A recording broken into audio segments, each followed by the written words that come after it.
The question on which AI jobs are going to be taken away and which of them are going to stay is a very, very important question that we all have to answer.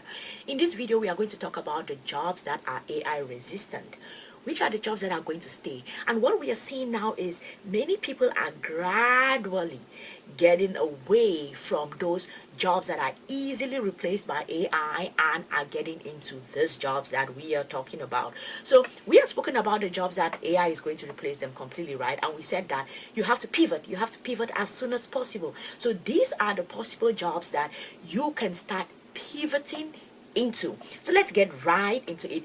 Before we do, please do also like this video, subscribe to this channel. Let me know in the comment section, what is your current job? What is your current job? Or if you're in school, what are you currently studying? And are you going to be pivoting to any of this? Let us have a conversation in the comment section, okay? So let us begin. We have here the great reversal. That is how it is called, the great reversal.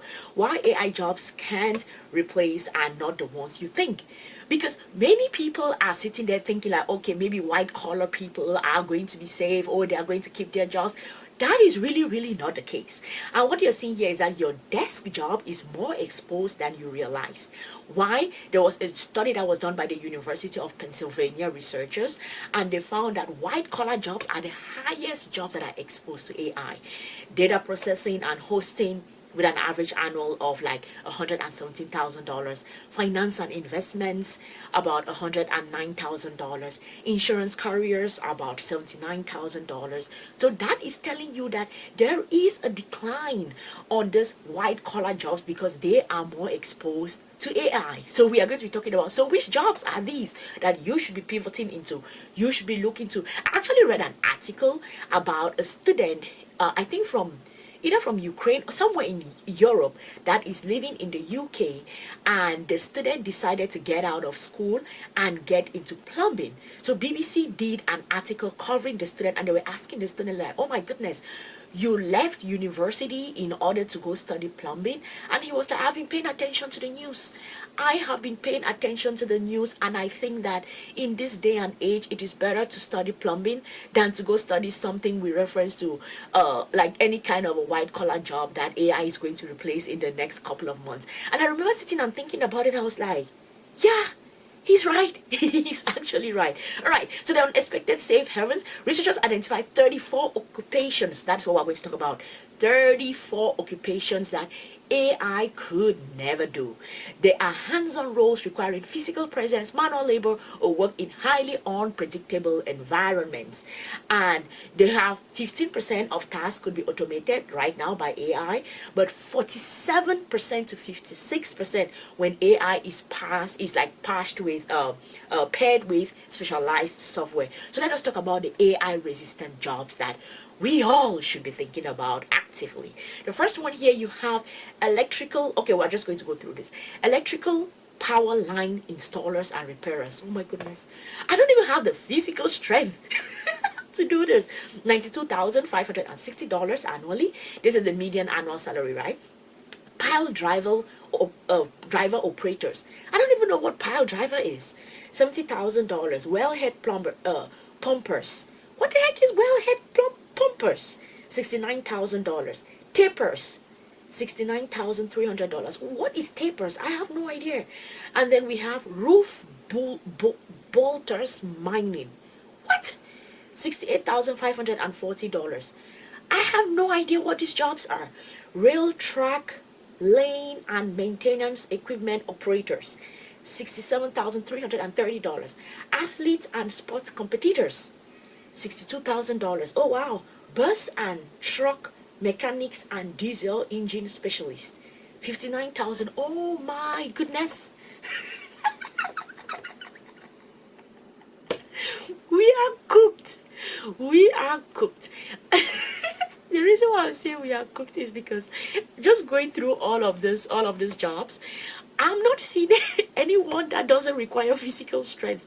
Most of these jobs, I don't even know what they mean. Like, I don't even know what the job description is like. What do these people do? What is pumpers? And then there is, what is tapers? What is that job? I have no idea what that job is. So, probably I am cooked. I don't know about y'all. Y'all let me know. Number one, do y'all know these jobs? Like, what did these people do? And okay, let us continue. I am so lost. We have derrick operators, oil and gas, $59,330. Cement masons and concrete finishers, 57,000. Stone masons, 56,000. Floor layers except carpet, wood and hard tiles, 56,000. Is there any consideration for people who do not have physical strength to do this? Like, is there any consideration for us? Because cement, you guys. Okay, let us continue. We have here excavating and loading machine and drag line operators, surface mining. 50. I am going through a moment here. What? $55,000, $55,500. Dredge operators, $53,700. Pourers and casters metal, $50,110. Paving, surfacing and tapping equipment operators, oh my goodness, $50,110. If you know what these jobs are, please let me know in the comments section. I think that I know that normally the jobs that require handwork, it's going to be hard for AI to replace them. I get it. I understand that in theory, and also maybe in principle. But what do they mean when all of these jobs are extremely physically demanding? Because there's no job that they have said here that is not physically demanding. I cannot do physically demanding jobs because that's why I went to school. That is why I went and got a PhD, because I cannot do it. Now they are telling me that AI is going to replace my job and I have to go do taping. What the heck is taping? I don't even know what is taping. All right, let's continue. It says the AI-proof trade-off: safety from automation versus physical risk. That is so true. That is exactly how I feel, because it is either you have the risk of losing your job, or because your job is going to be automated, or you have this physical risk on yourself, right? So let's see what it says here. Highest paying AI resistant jobs with a median salary of about $92,560. And then now, of course, as I said already, I've said in so many of these videos, most of these are using America as the because this is AI is highly adopted there, so at least they have some data that we can work with compared to other parts of the world. The world is going to be joining eventually, but they are the ones that have a ton of data that we can work with. So let's continue. You have and then the negative here is one of America's most dangerous jobs. Yeah, it's true, because your job either gets automated or you learn how to be a cement mason. What? One of America's most dangerous jobs. It had the 10th highest fatality rate of all occupations in 2023. 18.4 deaths for every 100,000 workers. This is more than 5 times the rate for all workers. So it's either you lose your life or AI takes your job, because the jobs that you go to do, the jobs are all being the jobs that are available are all physically demanding. All right, let us go.